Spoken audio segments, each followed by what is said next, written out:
En Capital Radio, Cyber After Work, con Eduardo Castillo.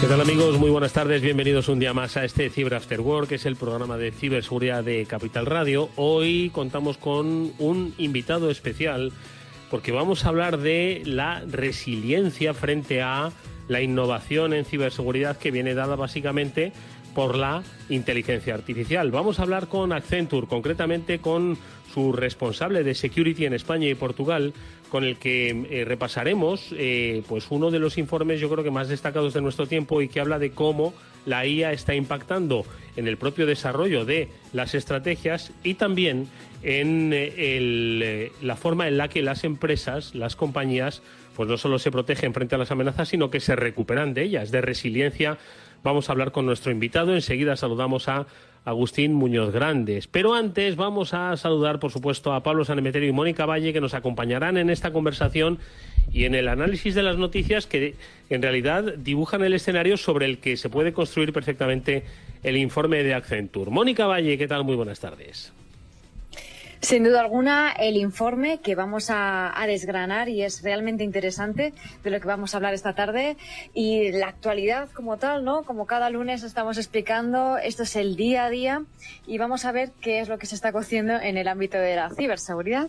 Claro que sí. Pablo Sanemeterio, muy buenas tardes, Pablo. Buenas tardes, Eduardo. Pues desde luego las noticias, que son todas bastante interesantes, y mucho tenemos que hablar de cómo proteger a las empresas, incluso los insiders, que son estos empleados que trabajan dentro y que a veces pues toman decisiones que comprometen la seguridad de las empresas. No solo de los insiders, sino también de...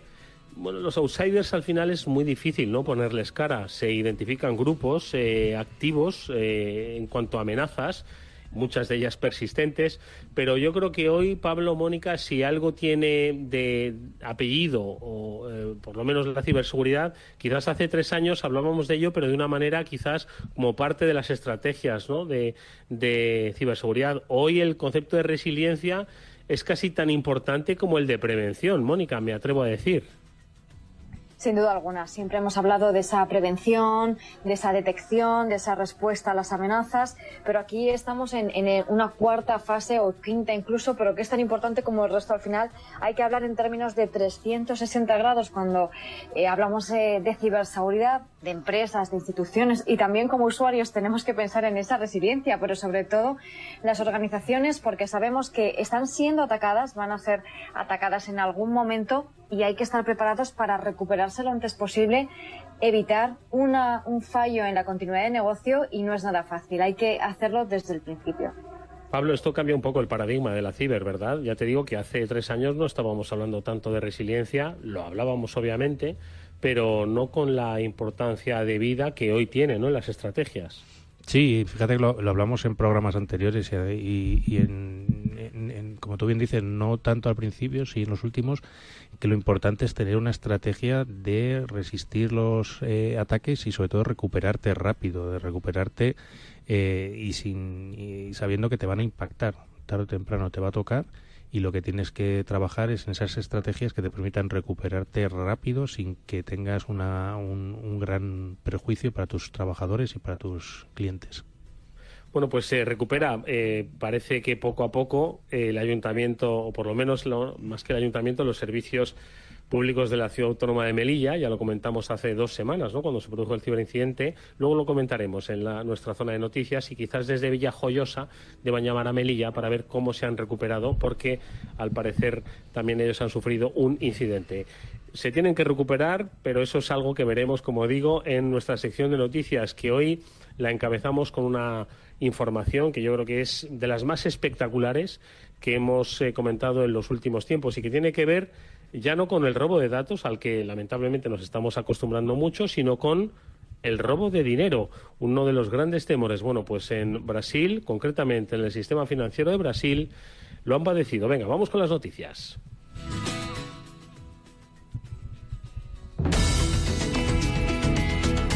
como como digo, estas comienzan, lo publicáis en BitLife Media. Mónica, Brasil sufre el mayor ciberataque financiero de su historia bancaria. Yo digo que es que estábamos acostumbrados a noticias en las que había robos masivos de datos, millones de datos vulnerados, que luego, por supuesto, pues servían para la obtención de réditos económicos, pero aquí estamos hablando de un atraco a un banco, literalmente. Prácticamente un ciberataque a un banco, ¿no? Se podría decir, y realmente así lo han denominado ellos mismos, ¿no? El Banco Central de Brasil así lo ha denominado como ese mayor ciberataque relacionado con los sistemas financieros. Ha sido un grupo de ciberdelincuentes y que ha obtenido acceso a sistemas vinculados a ese Banco Central de Brasil. Como consecuencia, han sustraído más de 148 millones de dólares y han provocado un auténtico terremoto, por supuesto. La operación ha afectado a un sistema que tienen en Brasil, que es de pagos instantáneos, que se llama Pix y que es el motor de la digitalización allí en Brasil, porque permite esas compras online, esas compras digitales. Están investigándolo, por supuesto, ¿no?, qué es lo que ha podido pasar, pero todo apunta a la cadena de suministro financiera. ¿Por qué? Porque en concreto ha sido una persona que ha entregado sin querer, por supuesto, las claves de acceso a través de un software que actúa como intermediario tecnológico del Banco Central, y de ahí pues ya esa cadena, como decimos siempre, ¿no?, de fallos y de ataques dentro de otros ataques que consiguen los ciberdelincuentes. Y pues fijaos, solamente una institución financiera que es BPM ha sufrido unas pérdidas de más de 100 millones de dólares.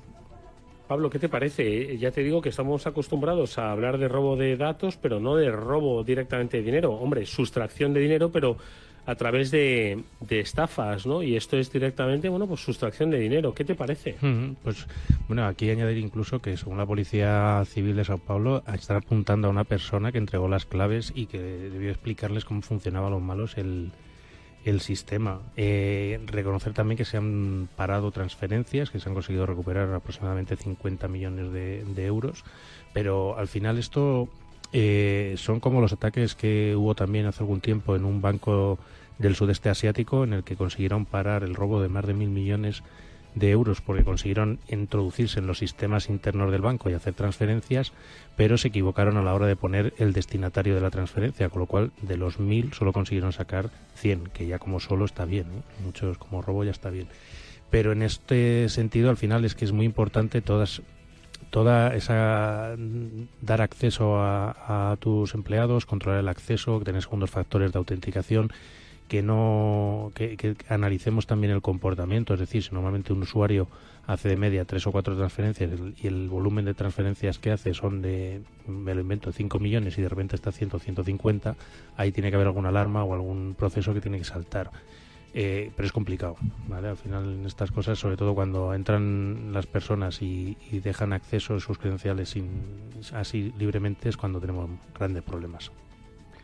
Fíjate que has apuntado un tema, ¿no? Y hablabas al principio, Pablo, cuando arrancaba el programa, de los insiders, ¿no? Al parecer, pues hay alguien que ha vendido sus credenciales de acceso, ¿no? Yo creo que eso también un poco va con el tema que siempre se nos olvida, ¿no? La propia gobernanza, el compliance, la propia ética, ¿no?, que subyace en la ciberseguridad, ¿no? Y yo creo que este es uno de los grandes desafíos, pues se puede mejorar en tecnología, se puede mejorar en educación, pero en cuestiones de carácter ético ahí es difícil el abordaje. No sé qué os parece, Mónica. Sin duda alguna, esto es un problema que tienen las empresas constantemente. No es el primer caso, aunque desde luego es muy llamativo y muy grave lo que ha ocurrido aquí, pero siempre se ha hablado de esos insiders y siempre han sido y serán un riesgo, porque es algo que es mucho más difícil de controlar. Por supuesto, aquí, si finalmente han sabido nombre y apellidos de esta persona y qué es lo que ha hecho y cómo lo ha hecho, es porque todo es trazable, ¿no? Entonces, esa cultura de ciberseguridad dentro de las organizaciones es fundamental para que todos los empleados sepan cómo protegerse y cómo proteger también los datos y sistemas de la propia compañía, pero también a lo mejor hay que hacer esa labor de divulgación de, oye, todo lo que hagas también lo vamos a saber porque lo estamos trazando y monitorizando. Está claro que los insiders son un porcentaje ínfimo, ¿no? Pero cuando los hay es mejor haberlo advertido y, por supuesto, tener las herramientas para poder detectarlo e investigarlo.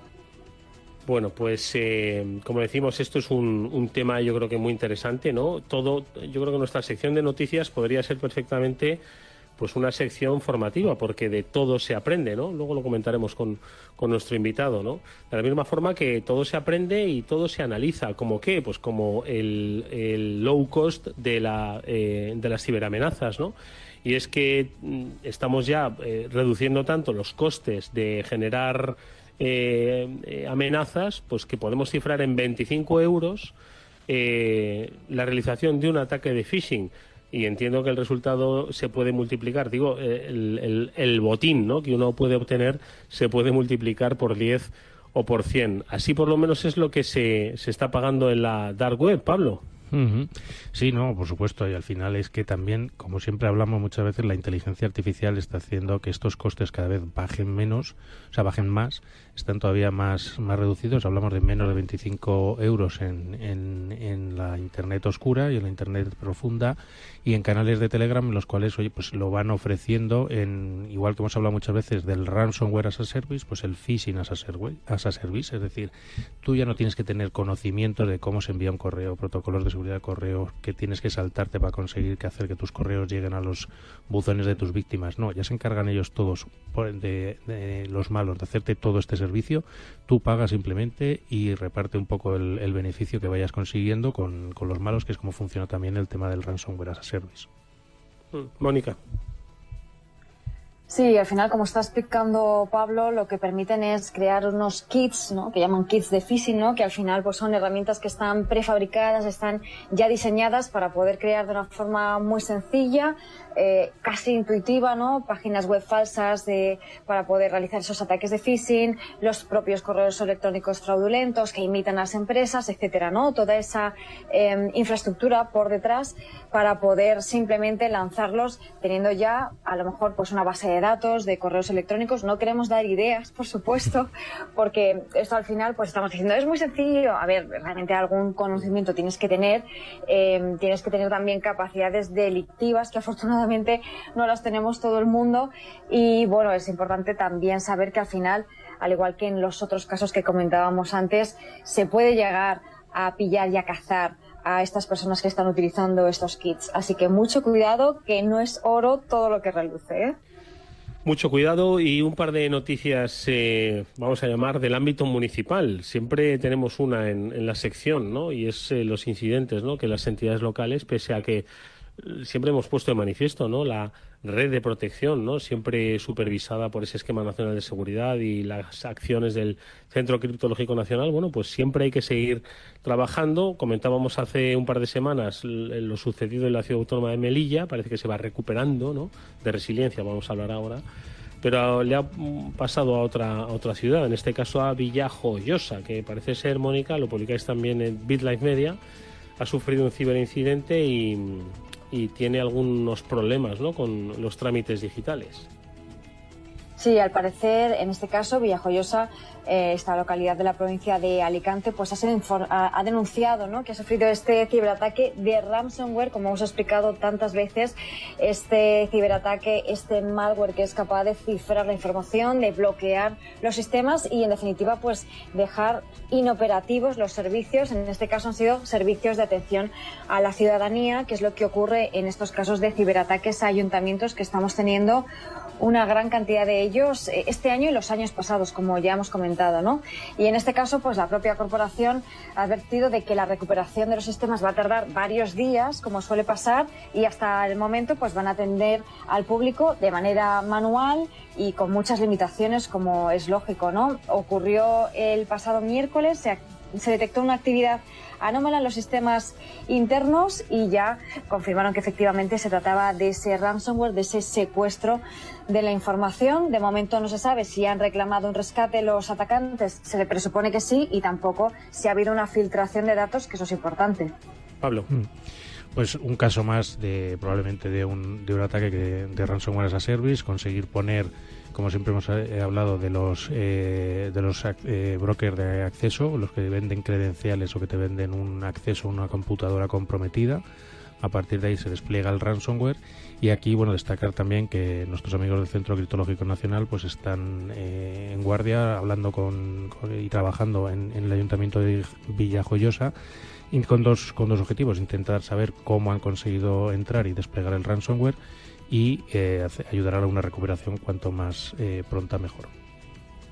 Bueno, pues como veis, siempre las noticias nos enseñan que la seguridad 100% no existe, que pese a las implementaciones, ¿no?, que cada vez son más numerosas en materia de ciberseguridad, que realizan instituciones, que realizan corporaciones, que realizan empresas, evoluciona en muchos sentidos, y eso nos obliga, ¿no?, a tener, pues yo creo que mucha cintura y otra mentalidad, y más ahora en el mundo de la inteligencia artificial, que ha venido literalmente pues a cambiarlo todo, a generar muchísimas oportunidades, pero también muchísimos desafíos. Me atrevo a decir que algunas empresas van a tener que volver a la casilla de salida en cuanto a conceptos de ciberseguridad, porque la inteligencia artificial lo va a cambiar todo. Esto yo me atrevo a decir también que es una de las conclusiones a grandes rasgos que tiene este informe, el estado de la resiliencia en ciberseguridad 2025, que ha realizado Accenture. De él vamos a hablar con nuestro invitado hoy aquí en el Cyber After Work. Escuchas Cyber After Work con Eduardo Castillo.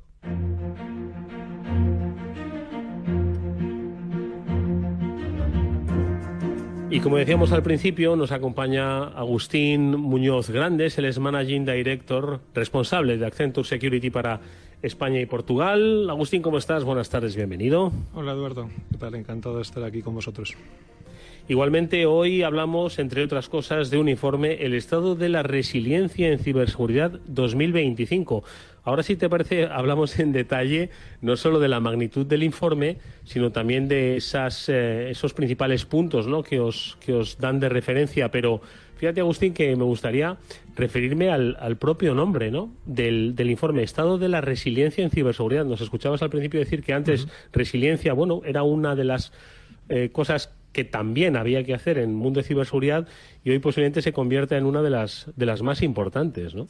Sí, yo creo que lo habéis descrito bien. Ha habido un cambio de tendencia en el sector, en parte impulsado por el cambio regulatorio, ¿no?, de DORA para el sector bancario, que habla específicamente de resiliencia, o la NIS 2, que establece la responsabilidad de los órganos de gobierno, equipos directivos, y eso ha hecho que se eleve el discurso de que la preocupación ciber ya no sea tanto por aspectos de ciberseguridad, el ransomware, el malware, etcétera, sino que ya los directivos de las empresas se preocupan de la continuidad de negocio, de cómo les impacta un incidente o la gestión de riesgos de ciberseguridad a su negocio. Y el lenguaje ha cambiado, y la forma que tenemos de expresarlo en este informe pues es un buen reflejo, ¿no? Se habla de impacto en negocio, de continuidad de negocio, de resiliencia operativa, en fin, de un lenguaje mucho más de alto nivel, mucho más de negocio, y no tanto del bit y el byte o del malware, ¿no?, que era un poco a lo que estábamos acostumbrados en el sector.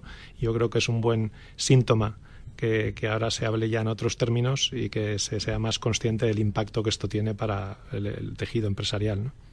Hombre, fíjate, la reflexión, Pablo, Mónica, que acaba de hacer Agustín, es el gran deseo de los especialistas en ciberseguridad, que siempre han querido trascender esa parte técnica, esa parte de los bytes, ¿no?, a los que hacía referencia, y que se sentasen en los consejos de dirección, no tanto por esa capacidad de mando, sino también porque formaba parte del negocio, ¿no? Y yo creo que ese cambio de paradigma es con el que se debe, por fin y por fortuna, regir las decisiones en materia estratégica de ciberseguridad. Mónica.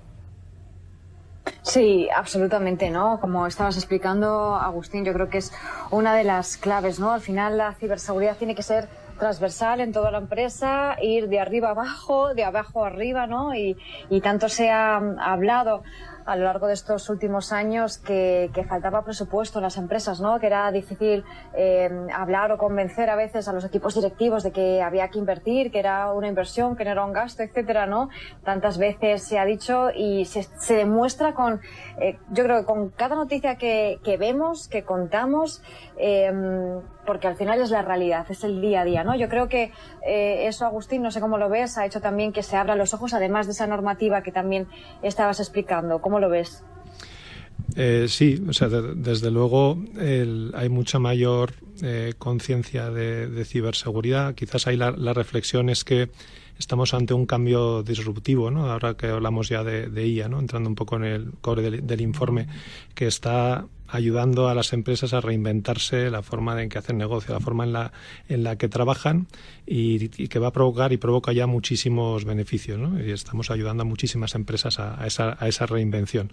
Y quizás algo que ha estado en el debe del sector ha sido siempre el que siempre pedíamos, ¿no? Resiliencia, pero ciberseguridad por diseño, ¿no? Y en casi todas las olas tecnológicas transformacionales que ha habido anteriormente, la entrada del mundo IP, de Internet, las comunicaciones móviles, siempre la ciberseguridad ha ido en segundo plano y siempre hemos llegado tarde y nos hemos quejado mucho, ¿no? Que era muy difícil ir poniendo parches luego a posteriori, ¿no? Yo creo que parte de lo que pretendemos con este informe de Estado de Resiliencia 2025 es poner de manifiesto que tenemos la oportunidad como sector, como sociedad, de que esta revolución tecnológica sí que la hagamos segura por diseño y que podamos incluir los marcos de ciberseguridad al uso seguro y responsable de la IA que permitan que luego no andemos corrigiendo, poniendo parches y solucionando problemas por una falta de previsión, ¿no? Yo creo que eso, bueno, lo que pone manifiesto es que esa oportunidad existe, pero que volvemos a estar en una situación en la que, bueno, en el informe decimos que el 42% de las organizaciones, solamente el 42% está equiparando la inversión en IA con un aumento proporcional de inversión en security, es decir, prima de nuevo el negocio, la velocidad, el time to market, aspectos puramente de negocio y se vuelve a dejar la puerta abierta a sufrir luego riesgos por no tener esa conciencia de la que hablamos de los riesgos tecnológicos que acompañan a cualquier transformación, ¿no? ¿No crees que se está corriendo mucho en algunas empresas para adoptar la IA y que deberían igual pues tomar algunas medidas, algunas de las que reflejáis en el informe? ¿Cuáles son un poco, dame tu opinión de si crees que están corriendo mucho y cuáles son las medidas que pueden adoptar estas empresas? Sí, yo creo que se está corriendo mucho y en cierta medida pues tiene sentido. O sea, se está primero priorizando el poder habilitar ese cambio transformacional, esas eficiencias, los cambios en los procesos. Insisto, hay que hacerlo de manera responsable y priorizando a las personas, pero como decía, no se están tomando las medidas. ¿Qué habría o qué medidas recomendamos en el informe, ¿no? Que se pueden tomar para hacer un uso seguro y responsable de la inteligencia artificial? Lo primero es que hay que desplegar modelos de gobernanza de la IA que tengan en cuenta los sesgos, el uso ético, el impacto en las personas, que tengan en cuenta el uso que se hacen de los datos y la clasificación de los mismos, que es algo que ya de partida no está tan al día como debiera, ¿no? Esa clasificación de la información según su nivel de criticidad, etcétera. O sea, hace falta como que todos esos modelos de gobernanza sobre el uso de la IA, tenerlo bien definido de partida, antes de lanzarse a una adopción masiva, ¿no? El segundo lugar es que para que esta transformación tenga efecto, hace falta una arquitectura tecnológica del propio dato y también de la nube. O sea, para poder hacer esto a escala necesitas utilizar modelos, muchos de ellos estarán en cloud pública, algunos estarán on-prem, y necesitas tener una arquitectura de datos estructurada, perfectamente definida, gestionada, segura, que también es algo como un bloque fundacional para poder hacer un uso seguro de la IA, ¿no?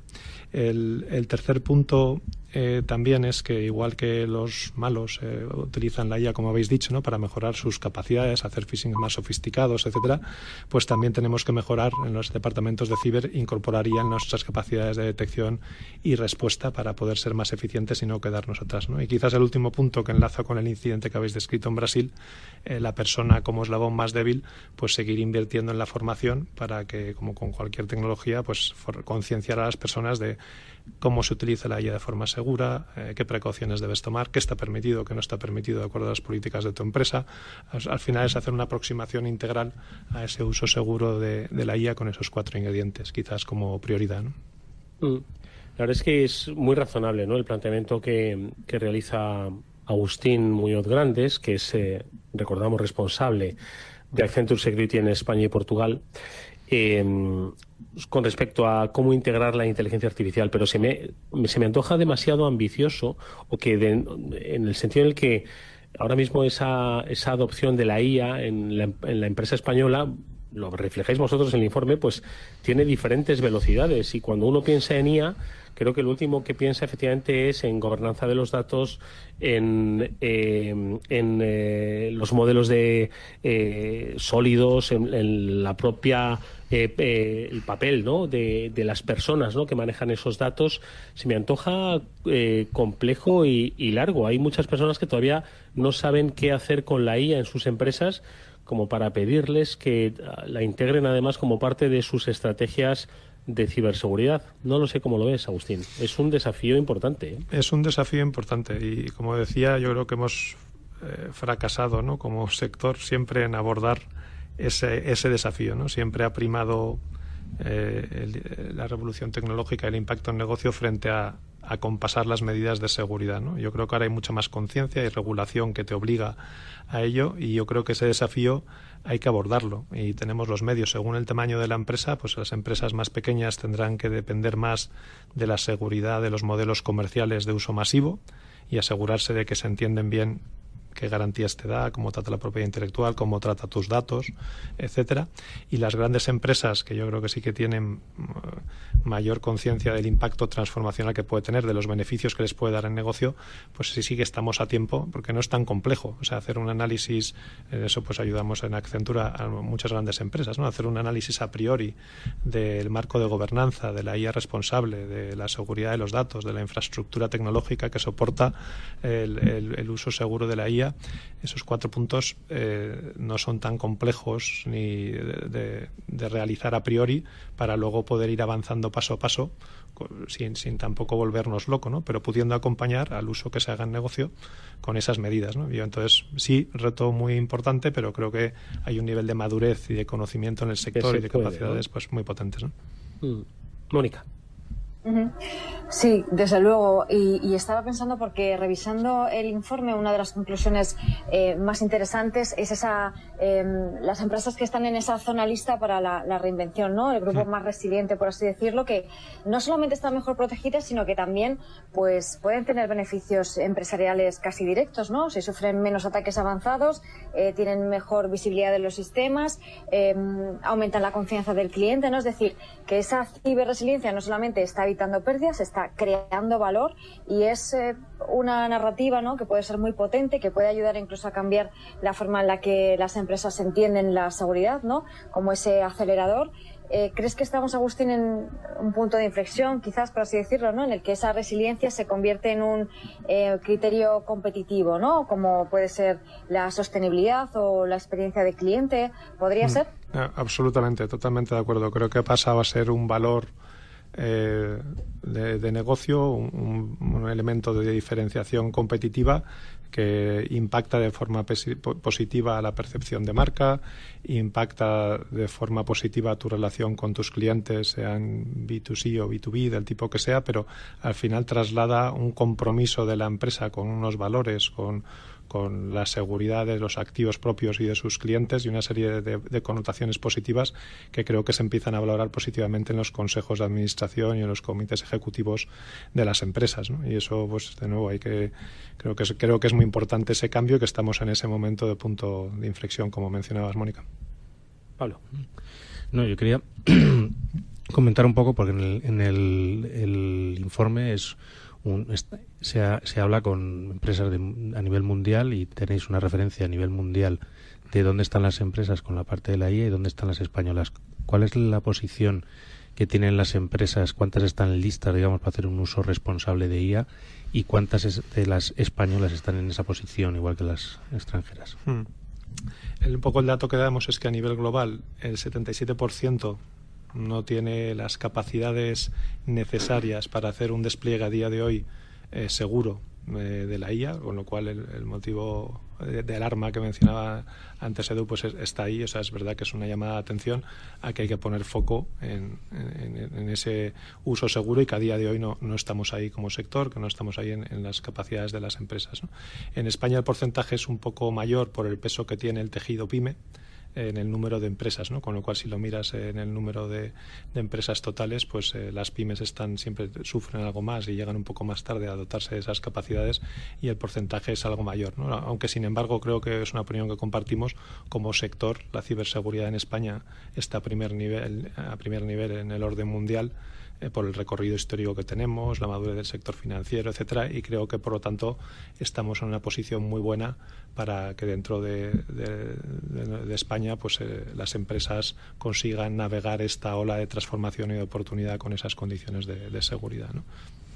Sí, pues al final yo siempre he dicho que en España lo que tenemos es talento, tenemos capacidad, tenemos inventiva, y nos falta quizás pues tener un poquito más tamaño de las empresas, que son las que están haciendo las cosas para que, precisamente, como bien dices, estén en mejor posición para ir atacando y abordando las transformaciones digitales. Totalmente. Me atrevo, fíjate, a decir, comentaba antes, ¿no?, que quizás para muchas empresas, Agustín, esto suponga, no lo quiero llamar un reseteo, pero sí retroceder varias casillas, ¿no?, en el juego de la OCA, ¿no?, que se ha convertido en la ciberseguridad. Han implementado unas medidas de seguridad, han escuchado nuestro programa, por fin les hemos convencido tras casi 300 programas, ¿vale? Pero de repente llega la IA y les dice que es que su superficie de exposición o su riesgo de exposición, pues de nuevo ha aumentado, ¿no?, pese a que habían hecho ciertos deberes. Entiendo que también ahí va a haber un gran reto, ¿no?, en el sentido en el que algunas empresas, especialmente las pymes, van a tener que pivotar de su estrategia de ciberseguridad. ¿Se puede implementar fácilmente? ¿Cómo ves este aspecto? Sí, en el estudio, como bien dices, pues hacemos eco de cuáles son las preocupaciones que tiene el entorno empresarial, ¿no? Fundamentalmente nos dirigimos más al sector empresa, gran empresa, pero creo que es extrapolable, ¿no? Y las preocupaciones no es solamente el impacto que tiene la IA, ¿no? Es la complejidad creciente del ecosistema tecnológico, el número de plataformas que integras en tu negocio y de sistemas relacionados. Hay una preocupación por las tensiones geopolíticas, que también ha cambiado un poco el status quo, en qué medida me puede afectar, ¿no?, el contexto geopolítico y el de las naciones-estado en relación a las infraestructuras críticas o a servicios esenciales. Eso también está en el top of mind de las empresas, el ritmo de la innovación tecnológica y luego esa interdependencia entre tecnologías. Entonces, efectivamente, eso obliga a repensar tu estrategia de ciber. Yo creo que cada vez hay más recursos y soluciones profesionales que ya no se ocupan solamente de un aspecto particular de la ciberseguridad, sino que intentamos ofrecer soluciones extremo a extremo que protejan todos los elementos de la cadena de suministro, todos los elementos que participan en la cadena de valor de una empresa, ¿no? Y ya se hace una visión mucho más holística, mucho más integral, que creo que es al final el camino que tienen que seguir las empresas, insisto, hablando más un poco en el mundo de la gran empresa. Y para la pyme, pues yo creo que es soluciones de fabricantes, soluciones ciberseguras por diseño, comprar productos que ya te vengan con unas condiciones y unas características particulares, y subir el listón de exigencia en lo que le pides a tus proveedores tecnológicos. La verdad es que ya nos has descrito un poco, ¿no?, esa línea de trabajo que está teniendo Accenture, pero por profundizar un poco más, ¿no?, ahora mismo, ¿cuál es esa disposición? ¿Cuál es el trabajo real? ¿Cómo se visibiliza esa apuesta por la ciberseguridad por parte de Accenture, entendiendo estos nuevos entornos de cambio y ese trabajo coral, ¿no?, que hacéis vosotros como compañía? Sí, pues cuando se empezaron a publicar los primeros modelos LLM, ¿no?, de IA, allá por finales de 2022, si no me equivoco, pues Accenture al poco tiempo hizo un anuncio en medios, ¿no?, de que íbamos a invertir más de 3 billones en dotarnos de capacidades para liderar la transformación digital utilizando la IA en esa reinvención, ¿no? Y yo creo que el haber sido capaces de liderar el uso de la IA en el negocio, entendiendo las condiciones que se tienen que dar a nivel de infraestructura, de procesos, de datos, etcétera, nos dota de ese conocimiento profundo luego de qué riesgos genera en los procesos, en las infraestructuras, en las personas, en los diferentes tipos de activos, y esa es la visión que intentamos ofrecer a nuestros clientes, ¿no? Hacer un análisis extremo a extremo de los nuevos riesgos en los que se incurren por el uso de la IA para poder tomar las medidas por diseño desde el principio acompañando esos despliegues, ¿no? De forma que en la fase de diseño podemos pilotar los modelos de valor, podemos pilotar los modelos de seguridad que los tienen que acompañar, y cuando ya se despliegan a escala, pues podemos trabajar con nuestros clientes para minimizar esos riesgos, ¿no? Entonces todo eso es parte de un proceso que va desde la fase de diseño, la fase de implementación, despliegue y luego ya explotación, y esa es un poco la visión, un poco que comentaba, pues 360 holística de la ciberseguridad en esos entornos, ¿no? Y yo te iba a preguntar un poco, yo sé que vosotros trabajáis más con el mercado, con el corporate, con las grandes compañías, y allí pues quizás estilan más soluciones, como decías, de más a medida, más personalizadas. También tienes capacidades y recursos para atender más a las peculiaridades de cada empresa. Yo creo también en la corporate hay un reto también, que es el que al final no haya silos de información, todos los departamentos compartan y trabajen en equipo. Pero ¿creéis que de alguna forma va a haber algún marco común que afecte tanto a grandes y pequeñas y les ayude en ese uso responsable de la IA? ¿Algo que venga desde el gobierno, algún tipo de normativa? ¿O creéis que va a ser cada uno responsable un poco de implantar sus normas o mecanismos? Yo creo que se está marcando primero un listón, nos está subiendo el listón de exigencia para entornos o sectores altamente regulados, sector financiero. Se está subiendo el nivel de exigencia para sectores esenciales, para infraestructuras críticas, y todo eso luego yo creo que se irá traduciendo a normativa, a directrices, recomendaciones que se irán también luego, que irá permeando luego al sector de la pyme y de la mediana empresa, ¿no? Yo creo que esa, desde mi punto de vista, va a ser la tendencia, ¿no? Aprender de cómo se ha llevado eso a cabo en las grandes empresas, que tienen más recursos y también más presión por el impacto que tienen en nuestra sociedad, y que luego de ahí se extraigan mejores prácticas, recomendaciones y todo tipo de directrices, ¿no? Yo creo que a nivel europeo se ha puesto mucho foco en toda la regulación de la IA, no solamente a la gran empresa, sino para la sociedad en general, ¿no? Que creo que Europa pues está liderando ese uso responsable, ese uso seguro de la IA. Y yo confío en que eso va a seguir llegando a todos los niveles del tejido empresarial. Mónica. Sí, sin duda, de alguna forma, ¿no? Esa experiencia de las grandes empresas puede ser, o está siendo, ¿no?, ese laboratorio del que aprenden el resto, sobre todo las pymes, ¿no? Y se puede hacer también ese traspaso de capacidades y de cultura, de manera que tampoco se deje a nadie atrás, ¿no? Y estábamos hablando de esa resiliencia y también de esa brecha, ¿no?, que hay de alguna manera entre la ambición, lo que se quiere hacer, y de alguna manera también la preparación de algunas organizaciones, ¿no? Va todo muy rápido, lo explicabas antes, Agustín, muy complejo todo el entorno, todas las tecnologías que se implementan, todo el sistema de las empresas, todo va muy rápido. ¿Cómo se puede construir esa resiliencia real también en la era de la inteligencia artificial, cuando hay esas diferentes velocidades, ¿no?, entre lo que las empresas quieren hacer y lo que están a día de hoy preparadas para afrontar? Pues es un buen punto, ¿no? Yo creo que a nivel de resiliencia, y entrando también de nuevo en el título del informe, hemos pasado también de una época en la que era un trabajo muy de matriz de control, de parámetros que tenías que cubrir para pasar una inspección o una determinada certificación que decía sobre el papel que eras resiliente, y con eso pues teníamos el diplomita o el sello correspondiente, y ahora se ha pasado más ya a una preocupación por la resiliencia operativa real, ¿no? Y para eso ya no queremos simplemente que digan que somos resilientes, sino es un poco, oye, ¿qué realmente impacta mi negocio? Vamos a segmentar el negocio en procesos individuales para cada uno de ellos analizarlo, porque es la única forma de poder abordar la resiliencia sistema por sistema, proceso por proceso, ¿no? En Accenture estamos trabajando en un concepto que se llama la empresa mínima viable, con grandes corporaciones, en lo que intentamos es decir, oye, ¿qué parte de tu core de negocio es absolutamente indispensable en caso de que haya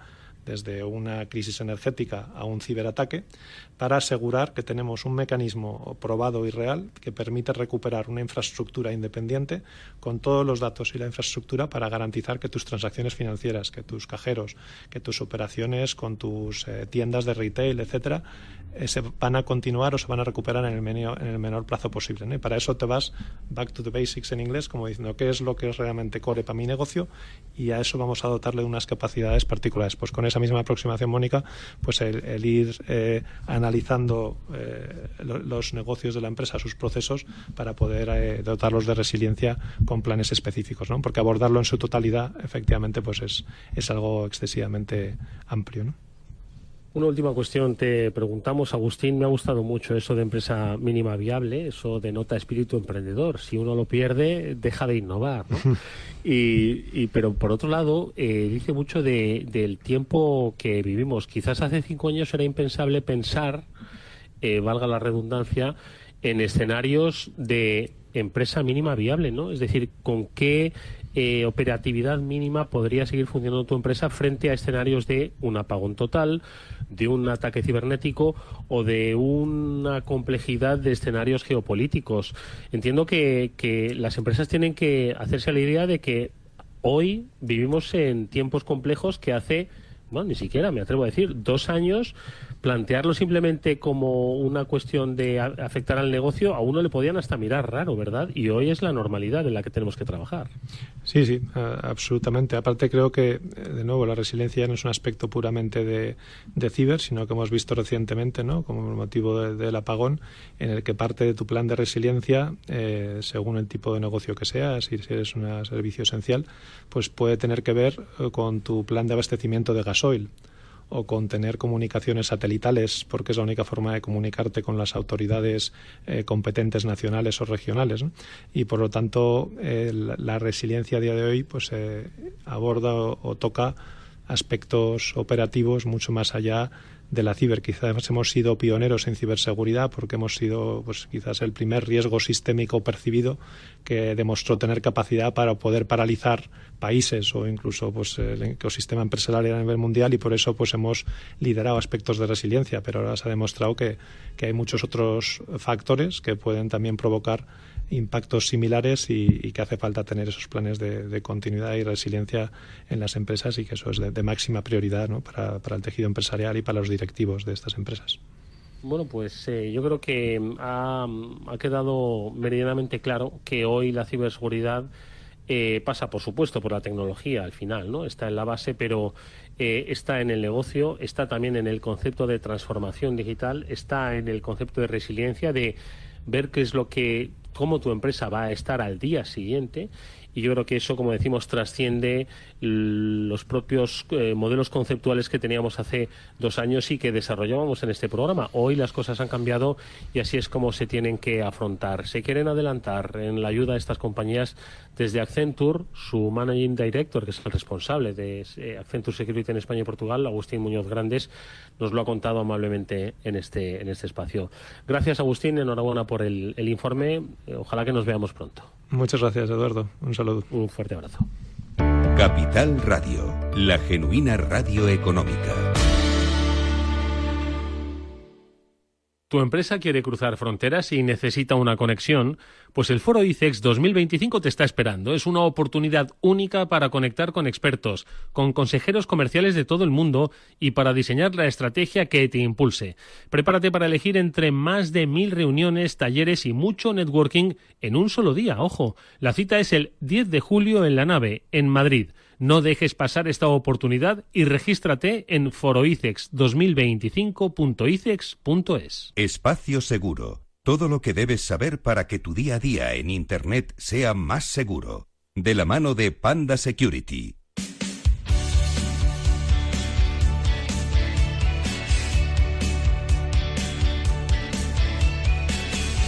Bueno, y si hemos dedicado pues gran parte de la conversación en nuestro programa de hoy al impacto de la IA en básicamente el concepto, ¿no?, hoy de la ciberseguridad, seguimos hablando porque es que lo decíamos entre bambalinas básicamente es en nuestro chat común de comunicación que Pablo, Mónica y yo pues mantenemos, y es que empezamos a hablar de inteligencia artificial, pues yo creo que como mera anécdota en el año 2023, y no hay programa, Pablo, Mónica, que dejemos de hablar de IA, ¿no?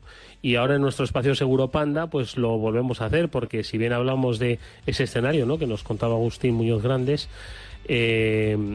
también lo tenemos que hacer el concepto del sesgo, ¿no? Yo creo que nos vamos familiarizando, Mónica, ¿verdad?, con este lenguaje vinculado al mundo de la ciber, pero el tema de los sesgos, ¿no?, también al parecer tiene mucho que ver con el mundo de la ciberseguridad, ¿no? Sí, porque muchas veces pensamos en sesgos como lógicamente existen, ¿no?, en otro tipo de temas, pero también se pueden aplicar a las brechas de seguridad. ¿Y por qué trae esto Panda Security? Porque ha analizado pues varias publicaciones que examinan ese alcance de los sesgos de inteligencia artificial también en ese plano de ciberseguridad. Por ejemplo, un informe que encargó el gobierno del Reino Unido y que, bueno, pues lo que hizo fue monitorizar, hacer un mapa de vulnerabilidades específicas que esta tecnología tiene en cada fase de su ciclo de vida, desde el desarrollo, el despliegue, el mantenimiento, la manipulación incluso a veces deliberada de datos que la alimentan, y en definitiva pues se llega a esa conclusión que puede impactar sin duda también en la ciberseguridad.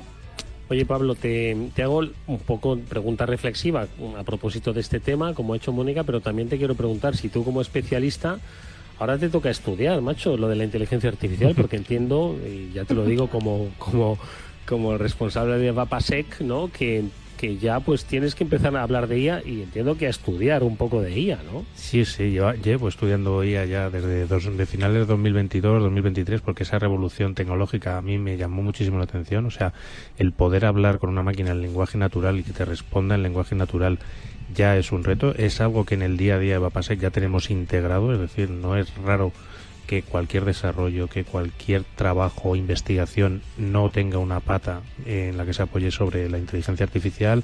Hemos hecho presentaciones e investigaciones sobre agentes, sobre grupos de agentes intentando resolver tareas, etcétera. Incluso pues en cómo la programación, yo creo que va a mutar mucho el tema de programación gracias a la IA. ¿Vale? Yo creo que va a haber un impacto bastante fuerte ahí, tanto en niveles 1 de SOC como en la parte de programación. Me ha llamado bastante la atención en la parte de Panda, un poco como hablaba Hervé o como dicen en el artículo, cómo se puede intentar manipular a la IA, ya que al final no deja de ser un sistema informático en el que va a tener unas reacciones más o menos similares frente a unas entradas que le vayas dando.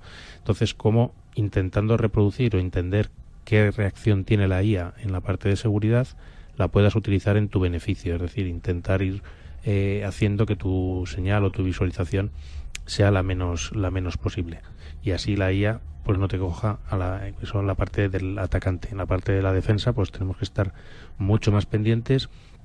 Hay un gran debate también dentro del mundo de la seguridad, un poco entre la automatización y el entregarle todo a la inteligencia artificial. Yo creo que no es ni una cosa ni la otra, como todo en la vida siempre al final es un mix de estas dos cosas lo que te va a ayudar a tener un mejor nivel de ciberseguridad, y es un poco es ver cómo encajas esta revolución en todo lo que tienes de seguridad a día de hoy. Mónica, ¿qué te parece? Ni tanto ni tampoco, ¿no? Es que yo creo que es difícil, ¿no?, tomarle ahora mismo la medida o saber qué velocidad debes adoptar. Yo creo que nuestro invitado hoy nos está describiendo pues un escenario que dice que sí o sí, ¿no?, el mundo de la IA va a condicionar, ¿no?, ahora mismo pues ese despliegue, ¿no?, de los modelos de ciberseguridad, y bueno, que cada empresa pues tendrá que ir un poco definiendo, ¿no?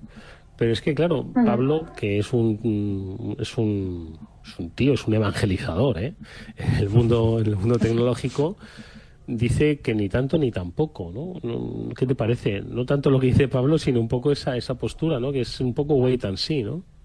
Pero tampoco puedes quedarte parado. Sí, desde luego, es complejo, y yo creo que Pablo lo has definido fenomenal como siempre, y además yo sé que ha estado a la vanguardia. Además, como le gusta trastear con todo, pues por supuesto la inteligencia artificial ha sido base, y es además seguro que el futuro de VAPASEC para ofrecerlo a todos los clientes, ¿no? Y aquí es que es complejo, claro, es que tienes que mirar hacia el futuro, pero tienes que centrarte en el presente. Y ahora mismo es verdad que la inteligencia artificial tiene muchísimas ventajas, pero quizás no podemos aprovechar toda la tecnología que hay ahora mismo, que hay muchísima, o a lo mejor es que tampoco necesitamos toda. Hay que saber invertir en lo que puede ser realmente interesante para nosotros, para nuestra empresa, para nuestro negocio, y no dejarnos a lo mejor abrumar por todo lo que hay en el mercado, que ahora mismo es infinito, todas las herramientas basadas en inteligencia artificial. Así que, al igual que en ciberseguridad, hay que hacer un estudio de qué es lo que necesitamos, cuáles son nuestros puntos débiles.